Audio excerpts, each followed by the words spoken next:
instruis, édifie, exhorte-nous. Fais-le simplement par ta grâce. Aussi fais-le pour ta seule gloire. Au nom de Jésus, nous avons ainsi prié. Amen. Je voudrais rendre grâce au Seigneur qui nous a permis d'être encore devant vous ce matin. Je m'appelle Alexis Ilunga, je suis pasteur. Je suis de 2009, janvier-avril. J'étais ici, j'ai fait l'écosure, je suis sorti d'ici en ayant appris, compris beaucoup de choses que j'ai pu mettre en pratique et qui, jusqu'aujourd'hui, continuent à donner des résultats. Je nous encourage à ne pas seulement connaître, à vivre également, à mettre en pratique ce qui est dit, ce qui est enseigné, ce qui est déclaré, parce que la connaissance à elle seule ne peut pas donner des résultats. Mais elle est un grand pas vers les résultats. Si on a la connaissance et qu'on utilise cette connaissance, il est possible, totalement possible d'obtenir des résultats et même des résultats exceptionnels. Voilà pourquoi je voudrais ce matin, si vous le voulez bien, lire ensemble Jean chapitre 11. On va lire du 1er au 6e verset et puis on va lire du 11e au 15e verset et terminer par le verset 21 et le verset 32. Jean chapitre 11. Si vous avez trouvé, je voudrais faire la lecture en commençant par du 1er au 6e verset. Si vous avez trouvé, je lis au nom de Jésus. Il y avait un homme malade, Lazare, de Béthanie, village de Marie et de Marthe, sa sœur. C'était cette Marie qui oignit de parfum le Seigneur et qui lui essuya le pied avec ses cheveux. Et c'était son frère Lazare qui était malade. Les sœurs envoyèrent dire à Jésus, « Seigneur, voici celui que tu aimes est malade. » Après avoir entendu cela, Jésus dit, « Cette maladie n'est point à la mort, mais elle est pour la gloire de Dieu, afin que le Fils de Dieu soit glorifié par elle. » Or, Jésus aimait Marthe et sa sœur et Lazare. Lors donc qu'il eut appris que Lazare était malade, il resta 2 jours encore dans ces lieux où il était. Versets 11 à 15, je lis encore. Après ces paroles, il leur dit, « Lazare, notre ami, dort, mais je vais le réveiller. » Les disciples lui dirent, « Seigneur, s'il dort, il sera guéri. » Jésus avait parlé de la mort, mais ils crurent qu'il parlait de l'assoupissement du sommeil. Alors Jésus leur dit ouvertement, « Lazare est mort, et à cause de vous, afin que vous croyiez, je me réjouis de ce que je n'étais pas là, mais allons vers lui. » Verset 21, Marthe dit à Jésus, « Seigneur, si tu étais ici, mon frère ne serait pas mort. » Verset 32, lorsque Marie fut arrivée là où était Jésus et qu'elle le vit, elle tomba à ses pieds et lui dit, « Seigneur, si tu étais ici, mon frère ne serait pas mort. » Soyez bénis. Alors, je voudrais, en ce jour, on parle de cette pensée qui est autour de la foi, mais je voudrais dire ce qu'on ignore, mais qui se passe. Il y a certainement besoin que l'on sache que la foi ne doit pas seulement nous permettre d'attendre des choses de Dieu, mais elle doit aussi nous pousser à faire des choses par rapport à Dieu en ayant la connaissance. J'ai 2-3 préalables importants, je présume, que je voudrais partager avec nous en rapport avec cette pensée autour de la foi. La première chose que j'aimerais en termes de préalable, c'est nous dire que Dieu ne nous explique pas toujours tout. Même alors que nous avons jeûné, même alors que nous faisons des très longues prières, ceci n'oblige pas le Seigneur à tout nous dire. Il aime qu'on lui fasse confiance. Ça, c'est une des choses qu'on doit savoir et retenir de Dieu. Dieu aime qu'on prie, mais il faut que chaque prière nous pousse à lui faire davantage confiance. Il ne faudrait pas que chaque prière devienne une réclamation d'intervention, mais chaque prière doit permettre que nous puissions faire confiance au Seigneur. Quand parfois il commence à agir, il nous laisse dans l'ignorance totale. Regardez ce qui se passe dans ces passages. Quand on lit ces passages, moi j'aimerais dire, je me dis que ce que Jésus a dit était bien, était important, mais est-ce qu'il l'a dit à la personne qu'il fallait? Il y avait Marthe, il y avait Marie, il y avait Lazare qui était malade. Les sœurs étaient très convaincues que par le simple fait d'envoyer quelqu'un vers Jésus, étant donné l'amour qu'il porte à cette famille, il n'y aurait pas d'hésitation. Le Seigneur interviendrait. Mais je voudrais qu'on s'accorde sur le fait que les moments de l'intervention de Dieu dans chaque vie dépendent de la souveraineté de Dieu, mais doit être continuellement lié à notre foi. Donc c'est important qu'on arrive à savoir la volonté de Dieu n'est pas forcément égale à la facilité ou à la ponctualité. Donc c'est important que l'on sache que Dieu peut se manifester pour répondre à une prière qui date de plusieurs années. Dieu peut se manifester pour répondre à une prière qui date de plusieurs mois. Mais nous devons savoir que la réponse de Dieu n'obéit pas forcément au principe de spontanéité.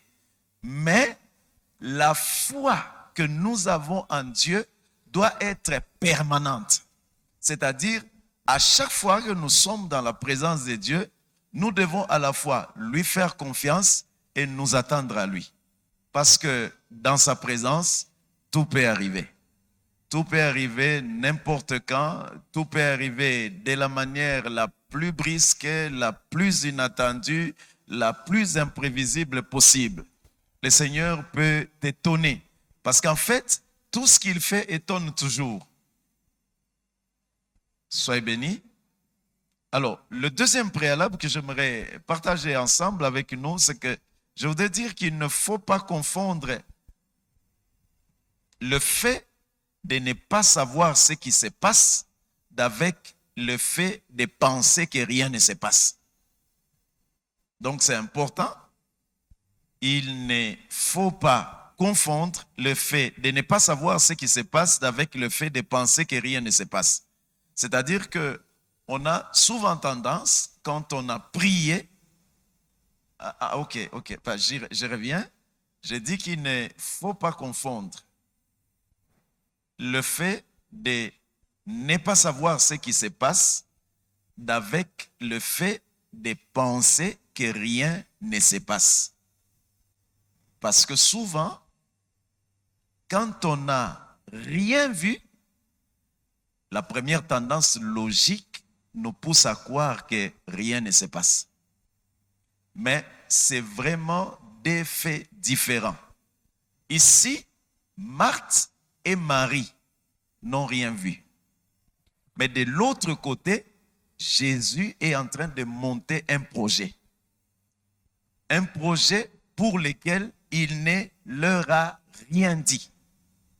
Donc, quand même Dieu n'a pas dit il ne faut pas non plus mettre ensemble les silences et l'inactivité de Dieu. C'est aussi deux choses qu'il ne faut pas mettre ensemble.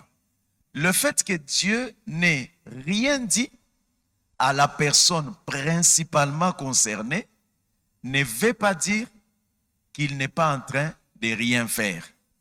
J'aimerais affirmer ce matin, quoi que tu ignores dans ta vie, Dieu est à l'œuvre. Donc c'est important. On n'a pas besoin de preuves, on a besoin de foi.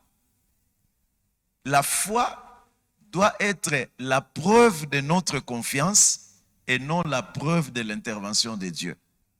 Donc c'est très important de pouvoir arriver à cette idée-là et aussi savoir que souvent Dieu prend seul des décisions pour notre vie, pour notre bien, sans nous en informer au préalable.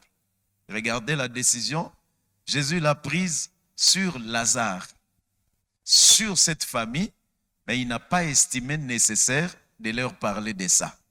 Parfois, les bons projets, il est bon quand il est caractérisé aussi par le fait de la surprise. Lorsque nous avons, moi quand je suis arrivé ici, je n'avais pas d'enfant, je suis arrivé ici une année après mon mariage, ma femme avait fait des fausses couches et je me rappelle, j'ai rencontré la gynécologue qui la prenait en charge. Bon, il m'a donné une explication, je vous avoue que je n'ai rien compris. Il m'a dit, vous voyez, il y a plusieurs sortes de cols, la forme des cols, la forme de la colle de votre femme va faire que dès qu'elle est enceinte, il faut qu'elle soit à l'hôpital, elle met les pieds en l'air, qu'elle ne fasse rien, s'il faut... Quand je suis rentré, je lui ai dit, mais ça, c'est quoi ça? C'est quelle explication ça? Je vais, moi, prendre ma foi, mettre ça sur un fait que je ne maîtrise même pas. Je dis non, je vais prier. Je l'ai amené ici, on a vu le docteur, il a prié. Alors, quand on est rentré, comme je devais voyager, je me suis dit, bon, de peur qu'elle vive ça, je reste loin d'elle, je suis allé en voyage, mais du voyage, le Saint-Esprit me disait qu'elle n'a rien. Et quand je suis rentré, elle est tombée enceinte. Comme j'avais entendu qu'elle n'a rien, à chaque fois qu'elle se tordait de douleur, je lui disais, le Seigneur a dit, tu n'as rien. Écoutez, rien, c'est rien. Donc, on ne peut pas expliquer rien, rien, c'est rien. Alors, quand on ressent quelque chose et que c'est rien, donc ça veut dire que c'est rien. Ça veut dire que ce qui s'est passé ne mettait en danger ni la mère, ni l'enfant, ni le foyer, ni rien. Donc, il n'y avait rien. Et on a attendu comme ça, elle s'est tournée, puis on a vu le ventre commencer à bouger, à pousser. Et 4 mois après, j'ai dit, bon, on doit quand même savoir si c'est un garçon, si c'est une fille. On est parti. On a su que c'est une fille, c'est ce qu'on avait demandé. Et voilà, ça s'est produit comme ça. Écoutez, un miracle peut être un fait du hasard, mais il reste un déclenchement dans un processus normal. En fait, si j'aimerais le dire différemment, c'est que quand Dieu a donné Samuel à Anne, Samuel était un miracle. Mais ce miracle-là est devenu le déclenchement d'une vie normale. C'est-à-dire, après Samuel qui est consacré à Dieu, Anne et son mari ont eu d'autres enfants. Donc, le miracle déclenche toujours quelque chose qui nous ramène à la vie normale, mais une vie de miracles répétés, mais que Dieu rend pour nous normale.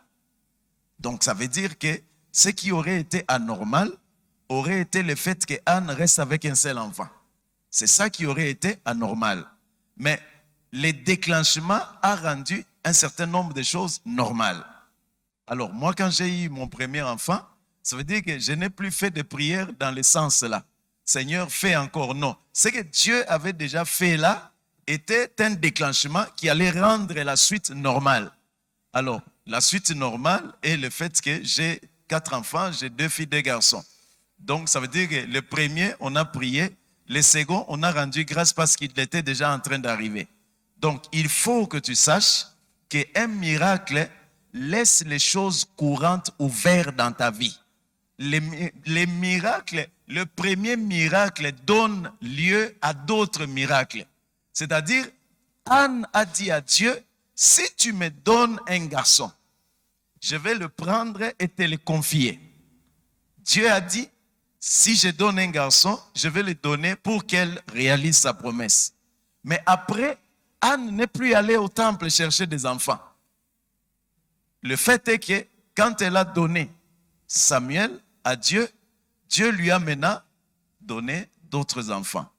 Parfois, c'est notre foi le problème, ce n'est pas l'action de Dieu. Il faut savoir c'est sur quoi on met notre foi et comment on arrive à croire. Bien, le troisième préalable que j'aimerais évoquer, c'est que le projet de Dieu est conçu par lui pour être réalisé. C'est là à un moment opportun. C'est-à-dire que quand il est question d'un projet de Dieu, sachez que ce projet est conçu pour être réalisé. Et à ce niveau, il faut que je fasse une affirmation pour qu'on comprenne. Écoutez, nous devons savoir que toute parole de Dieu est invariable.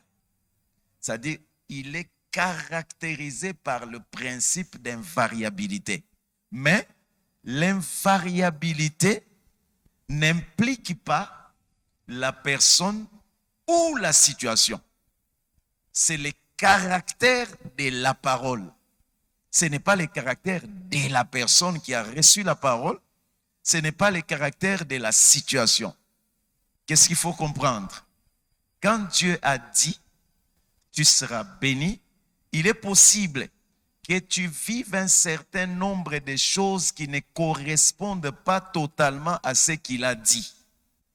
Mais ce qui est vrai, c'est que peu importe les modifications, les changements qui peuvent intervenir dans ta vie entre-temps, les côtés paroles de Dieu restent invariables. Dieu sait ce qu'il t'a dit. Quand il t'a dit, tu étais dans une certaine position. Maintenant, si ta position change en dégradation, cette dégradation-là n'aura aucun impact sur ce qui a été dit. Donc, si tu veux avancer, il faut regarder non ce que tu vis, mais ce qui a été dit. Parce que ce que tu vis n'est pas invariable, il est passager. Mais ce qui a été dit reste invariable. Maintenant, lorsque nous regardons les choses dans ce sens-là, nous arrivons à comprendre que Dieu, quand il a dit, la deuxième chose, il avait aussi arrêté le temps où il doit le faire. Dieu n'a pas besoin de parler en fonction de ce que tu vis. Dans ce que Dieu dit, la priorité, ce n'est pas ce que tu vis. La priorité, c'est son plan. Une prophétie n'est pas vraie forcément parce qu'elle commence par dire « ton père est déjà décédé ». Une prophétie n'est pas forcément vraie parce qu'elle commence par dire que tu traverses des moments difficiles. La vérité de la réalité n'implique pas la vérité de la parole de Dieu. Il est important que quand tu écoutes Dieu, que tu saches que la référence de la parole de Dieu, ce n'est pas ta situation. La référence principale de la parole de Dieu, c'est son plan. Quand Dieu parle, il regarde prioritairement son plan. Il ne regarde pas ta situation. Alors, il ne faut pas que tu dises, mais si c'est vraiment Dieu qui m'a parlé, il n'a rien dit à propos de ce que je vis maintenant. Si c'est vraiment lui qui a parlé, il aurait quand même pu dire que je traverse des combats. Et puis, mes frères et sœurs, est-ce qu'il doit y avoir une vie sans combat? Parfois, on prend pour vrai toutes les prophéties qui disent Hosanna Bitumba. Mais écoutez, même quand on ne sent pas les combats, on en a. Donc, il ne faut pas qu'une prophétie devienne vraie parce que quelqu'un a dit Hosanna Bitumba. Mais attends, même si tu ne le savais pas, tel que nous sommes ici, depuis le jour où on a reçu Jésus comme Seigneur et Sauveur, on est devenu la cible du diable. Est-ce que vous comprenez? Maintenant, vous avez déjà vu une cible tranquille. Une cible tranquille n'existe pas. Une cible, c'est une situation où une personne qu'on perturbe, qu'on cherche à perturber de temps en temps. Maintenant, on va te perturber de temps en temps. On va te mettre dans des situations où il faut que tu décides entre ce que Dieu a dit et ce que je vis. Mais qu'est-ce qui est vrai? Ce que tu vis n'est pas vrai parce que tu le vis. La vérité, c'est ce que Dieu a dit. Donc, c'est important. Quand Dieu a dit il n'y a rien, il ne faut pas lui dire qu'il y a une tâche. Non, si lui a dit qu'il n'y a rien, même si tu vois la tâche, crois qu'il n'y a rien. Pourquoi? Parce que tout ce qui apparaît peut disparaître.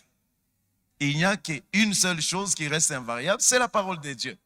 Donc, crois en la parole. Et c'est très important. Les moments opportuns n'est pas toujours les moments où nous avons prié.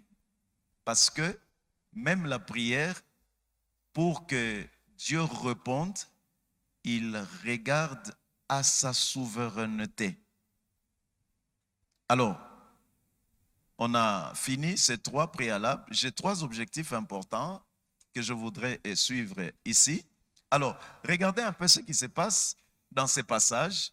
Dieu, on envoie quelqu'un lui dire, Seigneur, voici celui que tu aimes est malade. Première chose, il reste là. Normalement, il ne devait pas rester là.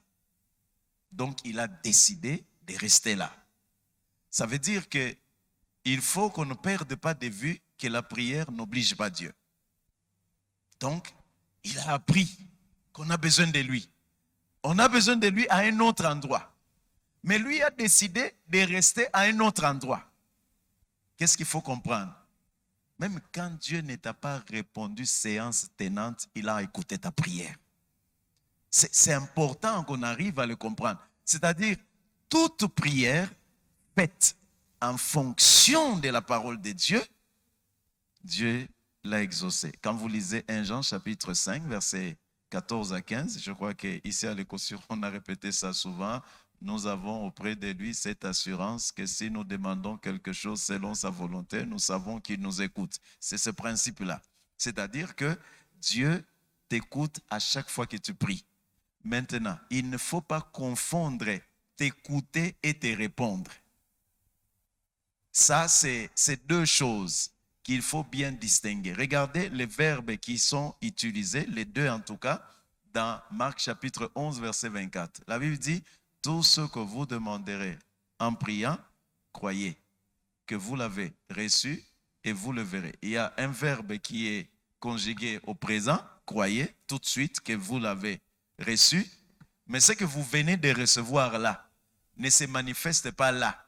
Il va se manifester. Vous le verrez s'accomplir. Donc, ça veut dire qu'il y a croyez et vous verrez. Donc, celui qui a la foi doit marcher avec un croyez. Si vous permettez, ce français-là, il n'existe pas, mais comprenez ce que je veux dire. Il y a un croyez qui doit être automatique dans notre vie et un vous verrez qui doit rester clair dans notre tête. Regardez ce que la Bible dit dans Habakkuk 2. J'étais à mon poste et tout ça. Mais regardez ce qu'il dit. Il dit car c'est une prophétie dont le temps est déjà fixé. Donc ça, c'est important que l'on sache. Il y a un temps fixé pour toute chose. Le temps-là peut être différent de ce que nous on veut.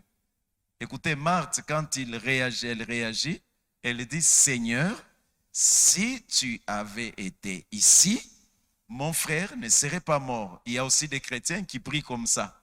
Seigneur, si tu avais fait quand je t'avais demandé là, on n'aurait pas eu tous ces problèmes ici. Mais c'est parce que toi, tu n'as pas fait ce que je t'ai demandé. Quand j'ai demandé là, voilà pourquoi on a ces problèmes-là. Mes frères et sœurs, la souveraineté de Dieu tient d'abord compte de la gloire de Dieu. Donc, elle obéit d'abord à ce principe de la gloire de Dieu. Nous, on est secondaire dans cette équation-là. On n'est pas principal. Donc, c'est important qu'on puisse les réaliser. Alors, le premier objectif, je voudrais nous faire comprendre que la base de notre relation avec le Seigneur, c'est la foi. La confiance qu'on a envers lui et non la révélation. Parce qu'il est important que nous puissions dire que la révélation ne doit pas remplacer la foi. Dieu nous montre des choses, pas pour que nous mettions notre foi dans ce qu'il nous a montré, mais Dieu nous montre des choses pour nous informer, mais aussi pour faire que notre foi reste sur sa personne. Si Dieu dit, tu seras béni, il te fait voir une image dans laquelle tu es béni, que ton regard ne quitte pas la personne pour les choses qu'il a montrées. Donc c'est très important de ne pas mettre ces choses-là ensemble. Voilà pourquoi en passant, il y a des choses pour lesquelles, quand on atteint un certain niveau de foi, de confiance avec Dieu, on ne demande plus. Par exemple, on ne peut pas, je peux dire ça, parce que vous m'avez fait peur quand vous m'avez regardé là. Bon, que je le dise quand même, hein? Bon, on ne peut pas demander à Dieu les habits, même quand on les a, ou même quand on ne les a pas. Regardez l'idée de la Bible. Regardez les lys des champs. Comment croissent-ils? Cependant, ils sont revêtus par qui? Par Dieu. C'est-à-dire que te revêtir ne doit pas être le résultat des demandes. Ça doit être le résultat de ton appartenance. Est-ce qu'on se comprend?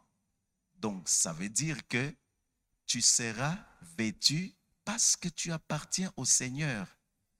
Ton habillement fait partie des symboles ou des signes de grâce de Dieu dans ta vie. Alors, celui qui a la foi, qu'est-ce qu'il ne doit pas encore demander? C'est la nourriture. Vous voyez? Donc, normalement, Dieu prend soin de nous. Hein? J'aime cette phrase qui dit, votre Père céleste sait que vous en avez besoin. Jusqu'ici, on se comprend. J'avance encore. OK. Maintenant, il y a aussi des choses qu'il ne faut pas demander. Et dans les choses qu'il ne faut pas demander, il y a aussi la voiture. Vous comprenez ça? C'est-à-dire qu'il y a des choses que nous montrons à Dieu, mais que Dieu a déjà vues. Non, je ne vais pas dire qu'il a déjà vu. Il y a des pertes qui sont occasionnées par Dieu. Maintenant, tout ce qu'on peut lui formuler comme prière, c'est lui donner une information qu'il a déjà. Est-ce que vous comprenez ça? Tout celui qui a un véhicule ici, il a un moyen de transport en attendant. On se comprend. Et la présence de Dieu ne se calcule pas en fonction de manger tous les jours. Parce qu'il y a des gens qui sont remplis de la présence de Dieu, mais qui ne mangent pas tous les jours. Vous savez, moi j'ai vécu dans une période de ma vie où manger était un miracle. C'était vraiment un miracle. C'est-à-dire, si vous mangez aujourd'hui, ce n'est pas garanti. Il n'y a pas de preuve que demain vous allez manger. Mais le fait est qu'il y a des choses que Dieu veut que vous puissiez apprendre. Si un prince tombe malade, il y a quelque chose qu'il doit savoir. Si un prince meurt de faim, il y a quelque chose qu'il doit savoir. Mais en principe, un prince ne peut pas mourir de faim. Parce que dans les palais, il y a tout. Il y a de la nourriture, sauf rien. Maintenant, dans ta marche avec Dieu, il y a de faits de préparation et de faits de conservation. C'est-à-dire que les choses que tu es appelé à prêcher, à enseigner, Dieu peut permettre que tu les vives. La personne que Dieu va utiliser pour prier pour les femmes en difficulté de conception, Dieu peut permettre que cette personne-là traverse 5, 10, 15 ans sans enfant. Les jours où Dieu va ouvrir quelque chose qui te permettra d'aider ces personnes-là, tu seras en mesure de les aider. Parce que tu seras en train de les aider en ayant vécu ce qu'ils vivent et tu seras en mesure de mieux le comprendre. Ce que Dieu fait pour te préparer ne fait pas dire un refus de Dieu de t'accorder ce que tu demandes. Il est important que dans ta marche avec Dieu, tu saches ce que Dieu veut, ce que Dieu attend de toi. Dans ce qu'il veut, il y a des choses qu'il va permettre. Dans ce qu'il attend, il y a des choses qu'il va permettre. Maintenant, ces choses-là, même si tu les chasses, ça ne va pas partir. Vous savez, moi, j'ai vécu un moment donné, j'avais marché, je suis allé à un endroit, j'ai marché, après, je ne pouvais plus avancer.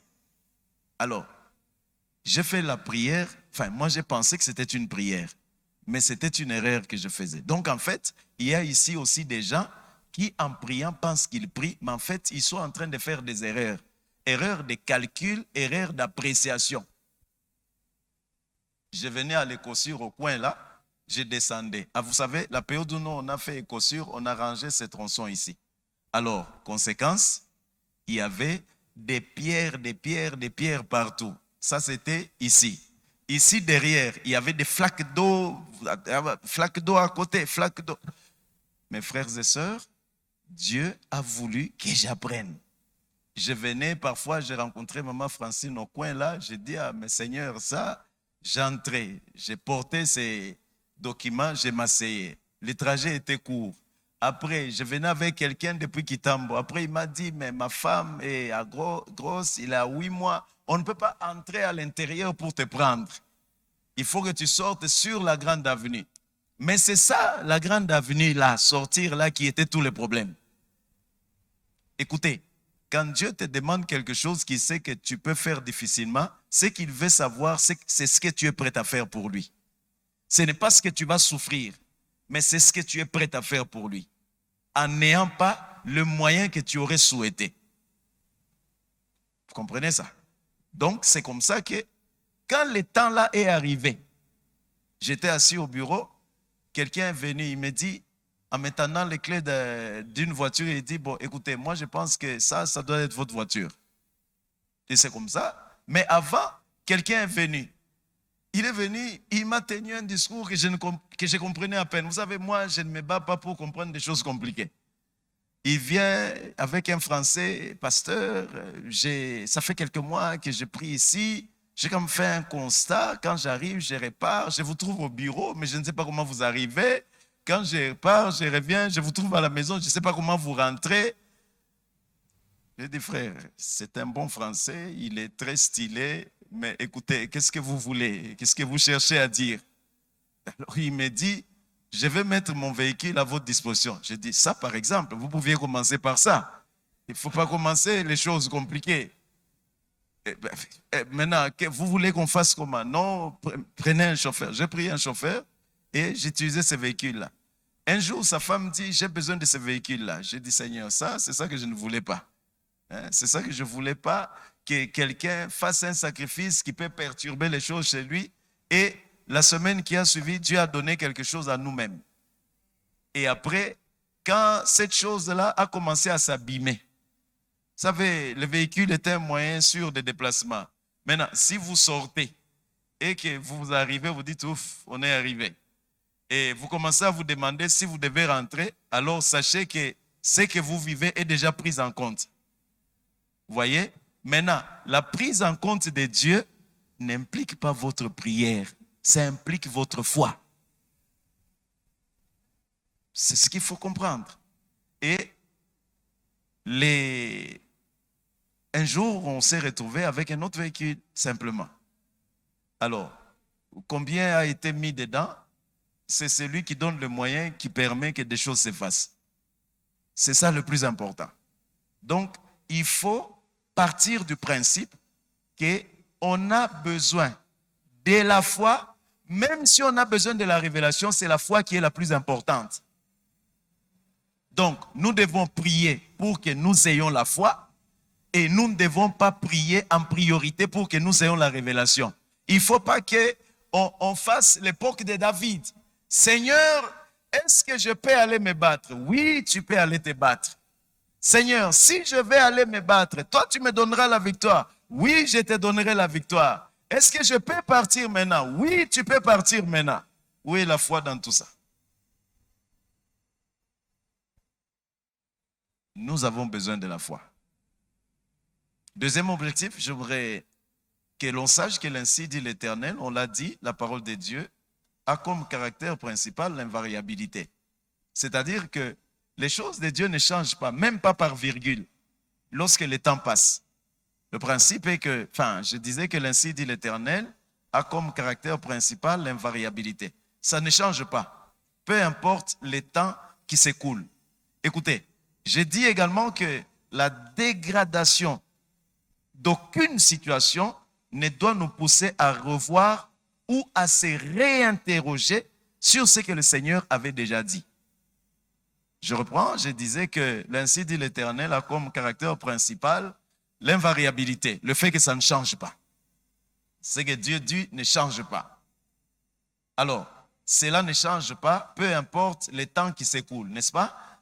Alors, retenez également que la dégradation d'aucune situation ne doit nous pousser à revoir ou à nous réinterroger sur ce que le Seigneur avait déjà dit. Il ne faut pas qu'une situation, en se dégradant, on soit poussé de revenir sur ce qui a été dit. Mes frères et sœurs, et ça c'est l'erreur de beaucoup de chrétiens et de beaucoup de serviteurs de Dieu, c'est qu'il a cru que Dieu a parlé. Il a dit Amen, il a mis la foi en ça. Au bout de 4-5 ans, il revient. Est-ce que Dieu avait vraiment parlé? C'est comme s'il veut dire, pendant ces 5 années qui sont passées, ma foi n'était basée sur rien. Maintenant, qui est ridicule en ce moment-là? C'est celui qui a mis sa foi sur rien ou Dieu qui avait déjà parlé? Mes frères et sœurs, Dieu ne cherchera jamais à nous prouver qu'il a parlé. C'est nous qui resterons et devrons rester en train de croire qu'il avait parlé. Maintenant, quand Dieu parlait, n'impliquez pas Dieu dans les temps. Ne regardez pas ce qui s'abîme autour de vous. Quand Dieu parlait, je pouvais me tenir 2 heures de temps debout. Maintenant, j'arrive à tenir 5 minutes à peine. Est-ce que Dieu avait vraiment parlé? On ne compare pas les spirituels, les surnaturels avec les naturels. Parce que en temps utile, les surnaturels va absorber totalement les naturels. Quand Abraham attend la promesse, de temps en temps, il rappelait à Dieu qu'il va mourir bientôt. C'est-à-dire, quand il atteint un âge, il dit, Seigneur, écoutez sa phrase, je m'en vais sans enfant. Donc, ça veut dire que même si Dieu n'a pas dit que tu vas mourir, lui-même sait que l'âge que j'ai ici, je suis en train de mourir. Je m'en vais sans enfant. Et c'est Eliezer de Damas qui sera mon héritier. Dieu dit non, ce n'est pas lui. Mais Seigneur, si ce n'est pas lui, j'ai 99 ans. Après, à 99 ans, Dieu revient. Il ne change pas d'une virgule ce qu'il a dit. Lorsqu'Abraham fut âgé, Genèse chapitre 17, verset 1er, lorsqu'Abraham fut âgé de 99 ans, l'Éternel lui apparut et lui dit, Abraham, il dit, me voici, il dit, je suis le Dieu Tout-Puissant. Cette phrase a tout dit. C'est-à-dire, je sais que ça fait 25 ans, 24 ans, depuis que je t'ai parlé. Mais le temps là, moi je ne suis pas dedans. Maintenant, où est la preuve? Regardez quand à 100 ans, Abraham a Isaac. Qu'est-ce qui se passe? Abraham a vécu, après la naissance d'Isaac, 75 ans. Vous comprenez ça? Quand Isaac s'est marié, Abraham était encore en vie. Bon, écoutez, il n'était pas seulement en vie, mais capable d'avoir d'autres femmes et de faire d'autres enfants. Bon, c'est l'énergie que Dieu lui a donnée. Il a décidé d'utiliser ça comme il voulait. Mais ce qui est plus important ici, c'est que quand Dieu te fait une promesse, il a prévu que tu jouisses. Et ça, c'est important. Ne compte pas, ne dis pas 70 ans, 70 ans. Si Dieu veut que tu attendes jusqu'à cet âge-là, c'est qu'il permettra que tu jouisses. Ça, c'est ce qu'on doit comprendre. Dieu est fidèle. Ne dis pas, Seigneur, quand tu m'as dit, vous savez, moi j'ai une promesse que Dieu m'a faite, ça va faire 30 ans. Mais ça ne change pas. Je sais que Dieu l'a dit. Non seulement il l'a dit, je sais qu'il va le faire. Mais entre-temps, aucune dégradation de ma situation ne peut me pousser à penser le contraire. Je déclare sur toi ce matin que toute parole sortie de la bouche de Dieu pour ta vie s'accomplira jusque dans le moindre détail. Parce que Dieu, quand il parle, il est le seul qui parle en tenant compte de tout au départ. Quand la Bible dit, j'ai parlé à la fin pour le commencement, en fait, qu'est-ce que ça veut dire? Ça veut dire que quand j'ai parlé, j'ai calé. J'ai calé les choses. C'est-à-dire, entre ce que j'ai dit, il n'y aura rien qui va interférer. Comme je l'ai dit là, les choses vont dépendre de ce que j'ai dit. Écoutez, ne dépendez jamais de ce que vous vivez, même si ça a l'air d'avoir le dessus sur vous. La parole de Dieu est véridique, elle est vérité. Et aussi longtemps que nous croirons, nous vivrons. Bon, moi j'ai vécu des choses au point que j'ai commencé à me dire, eh bien, écoutez, est-ce que Seigneur avait dit? J'ai compris que c'est moi qui étais ridicule. Maintenant, je reviens. La prière ridicule que j'avais faite, j'avais dit à Dieu, si moi j'étais parent, ça c'est mauvais, il ne faut jamais le faire. Et dit, si moi j'étais parent, merci, et que mon fils souffre comme je souffrais, moi son père, si c'était le cas, j'allais prendre soin de lui mieux. Donc j'étais en train de dire à Dieu que tu es un mauvais père et que moi je suis sûr que je serai un bon père. Donc, il ne faut jamais penser, prendre tout et mélanger. Si méchant comme vous l'êtes, vous savez donner de bonnes choses. Parce que vous savez, les chrétiens ils sont très imaginatifs. Si méchant comme vous l'êtes, vous savez donner de bonnes choses à vos enfants. À combien plus forte raison le Père Céleste ne donnera-t-il pas? Seigneur, si moi qui suis parent, je ne peux rien refuser à mon enfant, toi déjà tu m'as refusé beaucoup de choses et je ne sais même pas pourquoi tu me refuses ces choses-là. Je t'ai même garanti que même si tu me donnes, je ne vais pas m'égarer, je ne vais pas t'abandonner. Écoutez, Dieu n'a pas besoin de garantie pour nous bénir. Il faut jamais, ça j'ai imaginé ça. Seigneur, je te garantis que si tu me bénis, moi, je ne serai ni infidèle, ni quelqu'un qui va t'abandonner. Dieu a prévu de te donner des choses. Il ne faut pas trouver des astuces pour arracher ça avant le temps.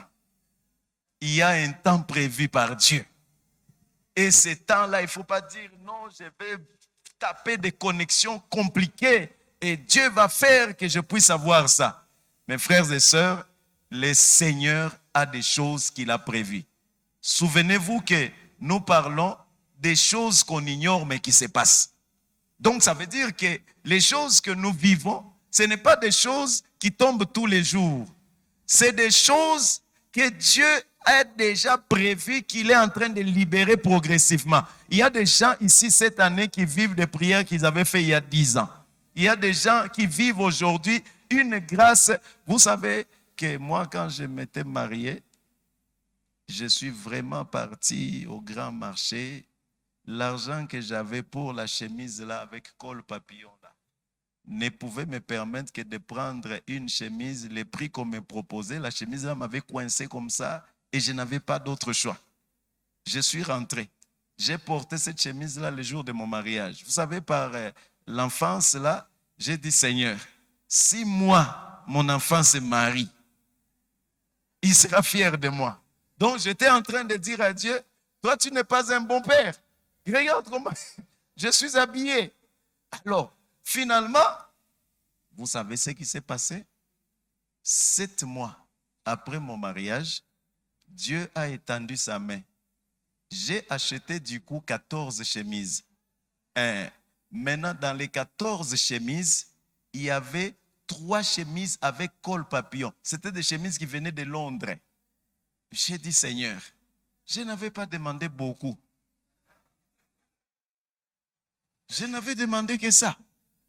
Et j'ai attendu 7 mois. Donc, tu es en train de dire que j'ai violé le principe de la volonté par rapport au temps. J'aurais dû me marier 7 mois après, pas 7 mois avant. Mais en réalité, je me suis marié au moment qu'il fallait. Si tu n'apprends pas à manquer, tu ne sauras pas que nous vivons grâce à Dieu et non pas grâce à ce que nous avons. Donc, c'est très important de le savoir, de prendre ça en considération parce que Dieu sait ce qu'il a dit. Vous savez, il y a des choses que beaucoup sont ici, ils portent des vestes, ils portent des chaussures. Parfois même, ils se disent, pourquoi quand je me mariais là, je n'avais pas de choses comme ça? Le Seigneur sait pourquoi. Pourquoi quand je me mariais, je n'avais pas déjà de voiture? Dieu sait pourquoi ça se passe comme ça. Ce qu'on apprend est plus important que ce qu'on vit. Parce que par rapport à ce qu'on apprend, on comprend et ça modèle notre vie dans le sens du plan de Dieu. La troisième chose que je voudrais qu'on retienne, c'est que l'intervention de Dieu dans une vie dépendra impérativement de sa souveraineté. L'intervention de Dieu dans une vie dépendra impérativement de sa souveraineté. Dieu fait des choses d'abord en fonction de lui. D'abord, en fonction de lui. Le jour où j'ai compris ça, j'ai dit, Seigneur, fais ce que tu veux dans ma vie et fais-le comme tu veux. La gloire de Dieu n'est pas sélective sur le principe humain. Dieu n'a pas d'enfant chéri. Dieu n'a pas d'enfant qu'il aime plus que les autres, mais Dieu a dans la vie de chaque enfant arrêté un temps. Vous savez ce que j'aime avec Dieu? Chacun de nous tel que nous sommes ici, chacun personnellement dans sa vie connaîtra des instants de gloire, des moments exceptionnels. Ça va arriver. Mais quand ça arrive, ce n'est pas la dernière fois que ça arrive. Dis-toi que Dieu peut disposer ces choses-là. C'est Dieu qui décide. Vous savez que déjà servir Dieu, c'est un privilège. Nous qui servons Dieu là, nous ne sommes pas parfaits. Parce que déjà, Dieu lui-même ne voulait pas être servi par des personnes parfaites. C'était déjà le problème de Dieu. Il ne voulait pas que les personnes parfaites le servent. Parce que vous savez que s'il voulait que les personnes parfaites le servent, il aurait pris des anges. Il l'aurait servi avec perfection. Dieu a décidé de prendre sa gloire, mais de ne pas la partager avec les anges, de la partager avec toi et moi. Le fait que Dieu partage sa gloire avec toi, ça veut dire que tu es participant à la gloire de Dieu. Et si tu es participant à la gloire de Dieu, ça veut dire que peu importe la taille, la réalité actuelle que tu as, ce n'est pas ça ta destinée. Vous savez, il y a les déserts, il y a la terre promise. La destinée n'est pas le désert. La destinée, c'est la terre promise. Il ne faut pas penser que parce qu'il y a 40 années passées dans le désert, c'est que le désert est devenu la destinée. Ne fais pas de la destinée ce que Dieu n'a pas prévu comme destinée pour toi. Il ne faut jamais penser. J'ai rencontré une sœur, je lui ai dit, mais ça c'est mauvais, c'est dangereux. Dis, papa, moi j'ai constaté que dans ma vie, Dieu ne fait que des choses dures. J'ai dit, waouh, il ne fait que des choses dures. Explique-moi. Oh non, moi pour avoir quelque chose, je dois me battre. J'ai dit, ah, Christ n'est pas mort pour toi à la croix alors. Il faut qu'on lui pose la question, pourquoi il a fait exception à toi? Parce que lui, Christ, là, est mort pour que tu vives la grâce. Et toi, tu ne vis pas la grâce. Il dit, moi, c'est difficile. Je me suis marié pour avoir un enfant, c'était difficile. Je dis, mais attendez, il y a un problème d'interprétation dans ce que tu dis. Mes frères et sœurs, il faut garder la parole de Dieu en nous. Il ne faut pas développer des conceptions. Vous savez, c'est comme ça qu'on a développé des conceptions en pensant que c'était des vérités bibliques. Et nous tous, on a dit ça à un moment donné. Combat spirituel, le modérateur a dit, Ndeko, babundaka ya kofandate. Oh. Mais quel est le rapport avec ma position et les combats que j'ai faits? Donc, c'est comme ça que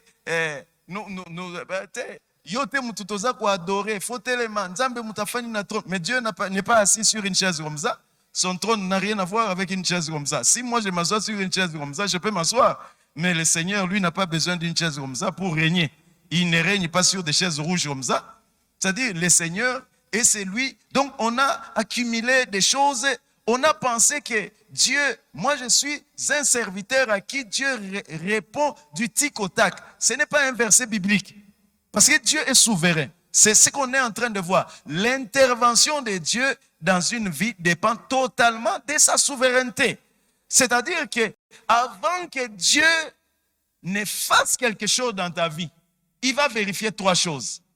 La première chose, il va vérifier si en faisant ce que tu demandes là, il sera le premier à tirer gloire. Si tu dis, Seigneur, il faut que tu fasses afin qu'on sache que tu es avec moi. La preuve ne vient pas de l'appeler. La preuve doit venir de celui qui a appelé. Donc, si on ne comprend pas ça, on va changer de prière. On va commencer à faire des prières qui n'ont rien à voir avec la volonté de Dieu. Dieu doit vérifier s'il sera glorifié. Si c'est toi qui seras glorifié, ah non, il ne fera pas. Seigneur, tu vois une voiture comme ça, tu me donnes. Quand je passe là, tout le monde saura que j'ai Dieu. Non, même à pied, on sait que tu as Dieu. Ben ça, c'est le plus important. Sinon, on va développer des choses dans la tête. Celui qui a le véhicule a Dieu. Celui qui est à pied n'a pas Dieu. Ça, c'est une confusion qu'on ne doit pas entretenir dans l'église. Donc, c'est très important. Celui qui est pauvre peut avoir Dieu. Oh non, mais la pauvreté n'est pas un esprit. La pauvreté est une étape de la vie. Vous voyez? Donc, c'est important. Et voilà pourquoi il faut comprendre aussi que quand nous prions Dieu, tu ne peux pas dire à Dieu, bénis-moi. Dis-moi en fonction de quoi tu vas dire à Dieu de te bénir. Déjà, ta position en lui, c'est une bénédiction. Maintenant, moi, j'ai quitté le principe de prier, Dieu bénis-moi. Je suis entré dans le principe de la visibilité de la bénédiction. Nous sommes bénis de toutes les bénédictions spirituelles dans les lieux célestes. Ça veut dire qu'il y en a déjà. Maintenant, ce qu'il faut demander, ce n'est pas que ça vienne parce qu'il y en a déjà. C'est la visibilité. Donc, ceci est important quand nous prions. Voilà pourquoi, mes frères et sœurs, regardez, on va conclure par la réaction de Marthe. Quand Marthe arrive, Marthe dit, Seigneur, si tu étais ici, mon frère ne serait pas mort. Maintenant, regardez la confusion autour des premières choses que Marthe dit jusqu'à la résurrection de Lazare. C'est vraiment des instants de confusion totale. Totale, vraiment. Le Seigneur dit à Marthe, ton frère va ressusciter. Qu'est-ce que Jésus voulait dire? Maintenant que je suis venu, je vais ressusciter ton frère. Marthe dit non. Mon frère ressuscitera. Jésus a dit, ton frère va ressusciter. Marthe dit, mon frère ressuscitera, mais à la résurrection des morts au dernier jour. C'est comme ça que nous prions, nous écoutons Dieu, Dieu nous parle, nous parlons, nous avons l'impression que ça passe. Or, vraiment, ça casse dans tous les sens. Alors, maintenant, deuxième chose, Jésus veut faciliter la compréhension de Marthe.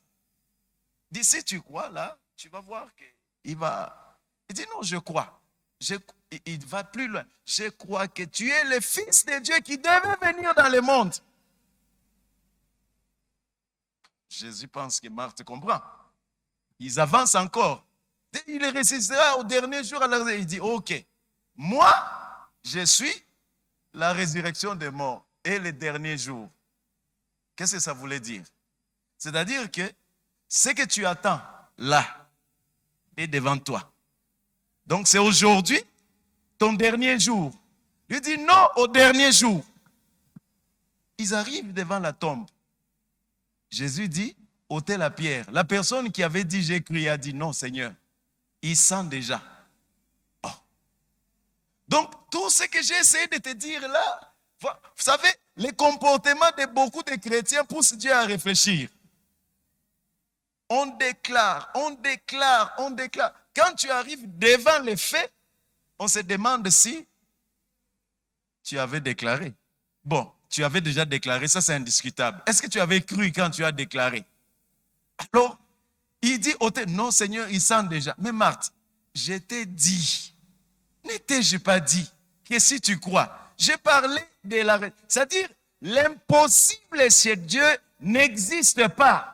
Il ne faut pas que plus la situation se dégrade. Non. S'il était venu quand il était malade, il allait être guéri. S'il était venu pendant les deuils, il allait aussi pouvoir faire quelque chose parce qu'on a appris qu'il a quand même guéri des gens. Vous savez que en dehors de la résurrection de la fille de Jairus, qui était à la maison, en dehors de la résurrection de la fille, de la veuve, de l'enfant, de la veuve de Naïn, pour qui on allait à l'enterrement, le cas de Lazare était compliqué. Ça ne faisait pas 4 jours qu'il était mort. Ça faisait 4 jours qu'il était enterré. Mes frères et sœurs, je veux qu'on retienne, alors que je suis en train de conclure, la gravité de choses est humaine. Elle n'est pas divine. Dieu n'a pas de situation compliquée. Rien ne peut s'opposer à lui. Rien ne peut le défier. Si on t'explique quelque chose, si tu paniques, ne prie pas. Mais si on t'explique, dis à la personne qui t'explique, qu'est-ce que tu es en train de voir en ce moment? Est-ce que c'est la grandeur de Dieu que tu regardes ou la gravité du problème? Si c'est la grandeur de Dieu, alors elle peut absorber n'importe quel problème. Devant ces troupes-là, les soldats étaient unanimes. Avez-vous vu avancer cet homme? Il est lancé. Et c'est pour jeter un défi à l'armée d'Israël. Le roi a dit, si quelqu'un le tue, David se présente. Il dit, moi je vais me battre avec lui.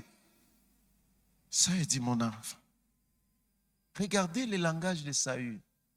Tu ne peux pas aller te battre avec lui. Quel est l'argument?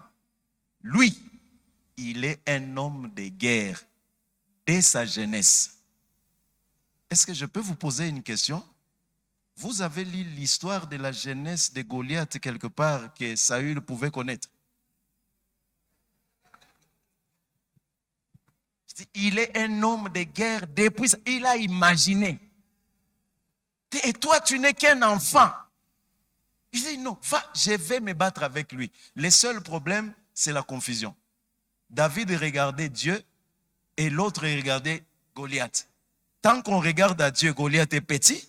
Tant qu'on regarde à Goliath, Dieu est petit. Qui est-ce que tu élèves dans ta vie?